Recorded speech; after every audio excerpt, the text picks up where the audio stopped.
दोस्तों, जब भारत ताज़ा ताज़ा आज़ाद हुआ था तब जाने अनजाने में हमारे कई दोस्त और दुश्मन पहले से ही मौजूद थे। एक दौर ऐसा था जब चीन हमारा बहुत अच्छा दोस्त हुआ करता था और जापान दुश्मन हुआ करता था। आप सोच रहे होंगे कि ये कब हुआ? तो ये हुआ था सेकेंड वर्ल्ड वॉर के दौरान, जब जापान ने कोलकाता पर बमबारी कर दी थी। अब अचानक जापान ने भारत पर क्यों हमला किया? क्या था पूरा मामला और क्यों जापान ने कोलकाता पर बमबारी की? आइए जानते हैं। अब जैसे कि उस दौर में चाइना हमारा दोस्त हुआ करता था और उस समय तो वो जापान से भी बड़ा हुआ था। तब ब्रिटेन और अमेरिका चाइना के साथ थे और जर्मनी जापान के खिलाफ। इसलिए भारत के रास्ते ब्रिटेन और अमेरिका चीन को युद्ध का सामान पहुंचा रहे थे और इस पूरे हथियार को पहुंचाने का रास्ता था भारत का कोलकाता। अब जैसा कि जापान और चाइना की लड़ाई थी तो जाहिर सी बात है कि जापान चीन की सप्लाई बंद करना चाहता था। अब ये पूरी घटना है साल 1942 की। सेकेंड वर्ल्ड वॉर चल रहा था और ब्रिटेन अमेरिका सहित कई पश्चिम देशों का गठबंधन जापान और जर्मनी जैसे देशों के खिलाफ जंग लड़ रहा था। अब चूंकि उस दौर में भारत अंग्रेजों का गुलाम था, इसलिए ब्रिटिश उपनिवेश होने की वजह से भारत भी ब्रिटेन के मित्र देशों के साथ था। इसीलिए 20 दिसंबर 1942 में जापान की इंपीरियल आर्मी एयरफोर्स ने कोलकाता पर बम गिराए और ये बमबारी आधी रात को की गई थी, जिसमें कोलकाता की कई अहम इमारतें तबाह हो गई थी। अब बंगाली चुप तो नहीं रहने वाले थे। तब जो हुआ उसी को लेकर बंगालियों में एक दोहा या छंद शुरू हो गया, सारे गामा पाधानी बम फैले चे जापानी। लेकिन ये इकलौती बमबारी नहीं थी और साल 1942-43 में शहर के कई हिस्सों पर कई बार बमबारी की गई, लेकिन इससे जापान का मकसद पूरा नहीं हुआ। यानी इसके बाद भी कोलकाता के जरिए चीन को हथियार और युद्ध के दूसरे जरूरी सामान भेजना लगातार जारी रहा। लेकिन जापान के हमले से कोलकाता के मेन शहर को भारी नुकसान हुआ था, क्योंकि कोलकाता के हाथी बागान, सेंट जॉन्स चर्च जैसी जगहों के अलावा वहां के मुख्य बंदरगाह पर भी बम गिराए गए। यहाँ एक बात ध्यान देने वाली ये है कि बंदरगाह पर जापान ने रात के बजाय दिन में हमला किया, जिसमें सैकड़ों लोग मारे गए। और तब हावड़ा ब्रिज दुनिया का तीसरा सबसे बड़ा पुल था। जापान ने इस पर रात में बम गिराए, लेकिन अंधेरे में इसका निशाना चूक गया और ये बम पुल के बजाय एक होटल पर जा गिरे और हावड़ा ब्रिज बच गया। लेकिन एक दौर ऐसा है जब अमेरिका के पर्ल हार्बर पर 7 दिसंबर 1941 को जापान ने बम गिरा दिया, जिसके बाद काफी वक्त तक कोलकाता पर युद्ध की आंच आने का डर नहीं था। लेकिन मई 1942 में जापान ने म्यांमार पर कब्जा कर लिया, जिसके बाद जापानी सैनिक भारत म्यांमार बॉर्डर तक आ पहुंचे। इसके साथ ही कोलकाता उनकी बमबारी की जद में आ गया। इसके बाद 20 दिसंबर 1942 को जापान के इंपीरियल एयरफोर्स के 8 मित्सुबिशी KI-21 टाइप 97 बॉम्बर विमानों ने रात के वक्त कलकत्ता शहर पर चौतरफा बम गिराने शुरू कर दिए। इन विमानों को सैली नाम दिया गया था। इनके अलावा भारी बम गिरा सकने वाला डबल इंजन वाला Mitsubishi G4M, single engine fighter Nakajima KI-43 fighter plane और लंबी रेंज वाला मित्सुबिशी A6M भी जापानी बेड़े में शामिल हो गए थे। अब कोलकाता में मौजूद ब्रिटेन की रॉयल एयरफोर्स जब तक अपने हरिकेन और स्पिटफायर जहाज़ों की तैयारी करती, तब तक बहुत देर हो चुकी। अब अंडमान आइलैंड से उड़े जापानी जहाज कोलकाता के तटों पर मंडरा रहे थे। रॉयल एयरफोर्स के उस वक्त के रडार इतने कैपेबल नहीं थे कि जापानीज के फाइटर प्लेन्स की मूवमेंट की सही जानकारी दे सके। तो तय करना काफी मुश्किल था कि जहाज चिटगोंग की तरफ जा रहे हैं या कोलकाता की तरफ। और हरिकेन फाइटर प्लेन जापानी लड़ाकू विमानों के सामने बहुत कमजोर थे। रात को जापान की तरफ से बमबारी शुरू होने के बाद बहुत कम वक्त में जापानियों ने रॉयल एयरफोर्स के 9 हरिकेन विमान गिराए, जबकि सिर्फ एक मित्सुबिशी जापानी जहाज को नुकसान पहुंचा। अब सबको लगा था कि कुछ हमलों बाद जापान शांत हो जाएगा, लेकिन अभी तो काफी हमले बाकी थे।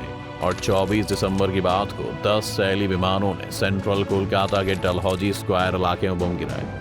उस समय ब्रिटिश इंडिया के पास रात में एयर स्ट्राइक से निपटने के लिए कोई डिफेंस सिस्टम ही नहीं था, क्योंकि ब्रिटेन का फोकस तब यूरोप और मिडिल ईस्ट पर था। साल 1941 तक भारत को अपने एयरफोर्स का इस्तेमाल करने की जरूरत भी नहीं पड़ी थी। ऐसे में अचानक शुरू हुए इन हमलों से निपटने के लिए भारत तैयार नहीं था। उस वक्त एयर डिफेंस को मजबूत करने के लिए खासतौर पर कोलकाता के आसपास कई एयरक्राफ्ट को एक्टिव किया गया। अब पूरा कोलकाता शहर एयरफील्ड बन चुका था।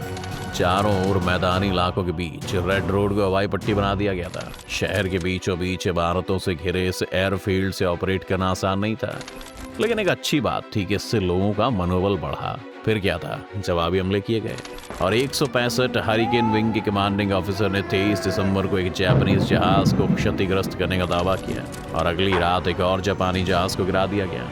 ब्रिटेन के पास रात में एयर स्ट्राइक करने के लिए एक फाइटर प्लेन था जो रेडार गाइडेड और स्क्रीन पर दुश्मन के जहाज को देख सकने में सक्षम था। ब्रिस्टल हरक्यूलिस इंजन वाले व्यू फाइटर नाम के इन जंगी विमानों को आनन फानन में लाया गया और रात के वक्त एयर स्ट्राइक के लिए लगा दिया गया। इन्हीं विमानों से कोलकाता को बचाया जा सका। इसके अलावा मार्क विमान भी शामिल किए गए। लेकिन अब ये पूरा खेल भयानक रूप ले चुका था, जिसके बाद 5 दिसंबर 1943 को जापान की तरफ से सबसे भयंकर बमबारी की गई। इसमें कम से कम 350 से 500 लोग मारे गए। मारे जाने वाले लोगों में सबसे ज्यादा मजदूर और कुली थे। पिछले सभी हमलों के उलट ये रात के बजाय दिन में किया गया हमला था और 24 दिसंबर 1944 को जापानियों ने शहर पर आखिरी बार बमबारी। इसके बाद उनका फोकस म्यांमार और भारत की बजाय चीन और पैसिफिक रीजन की तरफ हो गया, जिसके बाद इतिहास का सबसे बड़ा हमला हुआ जब 6 अगस्त 1945 को अमेरिका ने जापान के हिरोशिमा शहर पर दुनिया का पहला परमाणु हमला किया तो पूरी दुनिया में आतंक छा गया। इसके 3 दिन बाद जापान के नागासाकी शहर पर दूसरा परमाणु बम गिराया गया।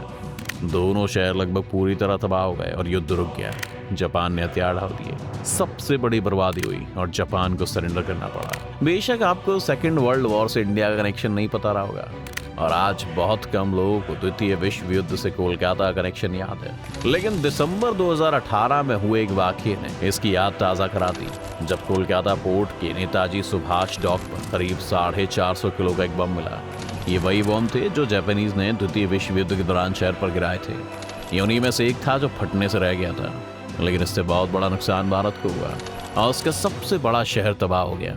हजारों लाखों लोग मारे गए, इमारतें तबाह हो गई। जापान का भी पूरा शहर और वहां की सभ्यता ही जड़ से उखाड़ दी गई, जिससे साबित होता है कि युद्ध किसी के लिए बेहतरीन तरीका नहीं था।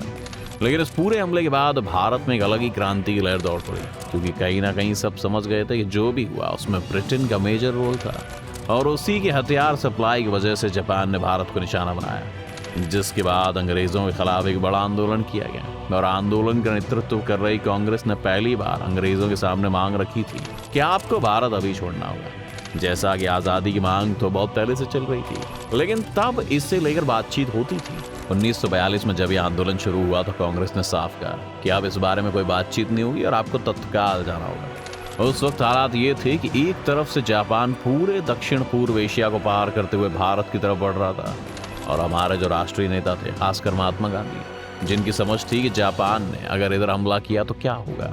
अंग्रेजों ने दक्षिणी पूर्व एशिया में जापान के सामने पूरी तरह से सरेंडर कर दिया था। ऐसे में जापान ने भारत पर हमला किया तो क्या होगा। कांग्रेस को लग रहा था कि हमले की सूरत में अंग्रेज छोड़कर भाग गए तो फिर यहाँ जापानियों का राज होगा। दूसरे विश्व युद्ध में जापान और ब्रिटिश दोनों एक दूसरे के दुश्मन थे, दोनों दुनिया भर में एक दूसरे से लड़ रहे थे। ऐसे में भारतीय नेताओं के मन में जापान के हमले की आशंका घर करना कोई चौंकाने वाली बात नहीं थी। ऐसा लग रहा था कि जापान भारत में भी अंग्रेजों पर हमला कर सकता है। इससे पहले पूर्वी एशिया से अंग्रेज आत्मसमर्पण करके भाग गए थे। ऐसे में लाजमी था कि भारत को लग रहा था कि वो एक उपनिवेश से मुक्त होकर दूसरे उपनिवेश में चल जाएगा। अब भारत छोड़ो आंदोलन के दौरान भारतीय नेताओं को लगने लगा कि अब लड़ाकू रुख अपनाना चाहिए। भारतीय नेताओं ने अंग्रेजों से साफ कहा कि अगर वो दूसरे विश्व युद्ध में सहयोग चाहते हैं तो भारत के राष्ट्रीय नेताओं को सत्ता में शामिल करना होगा। एक राष्ट्रीय सरकार बनाइए जो लड़ सके।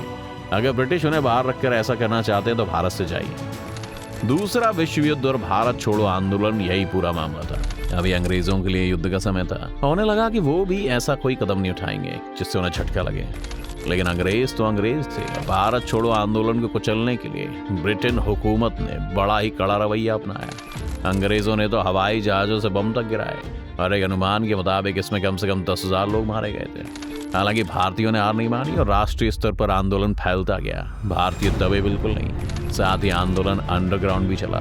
भारत छोड़ो आंदोलन में लोगों ने गजब की बहादुरी दिखाई और इसमें हर तबके के लोग शामिल थे।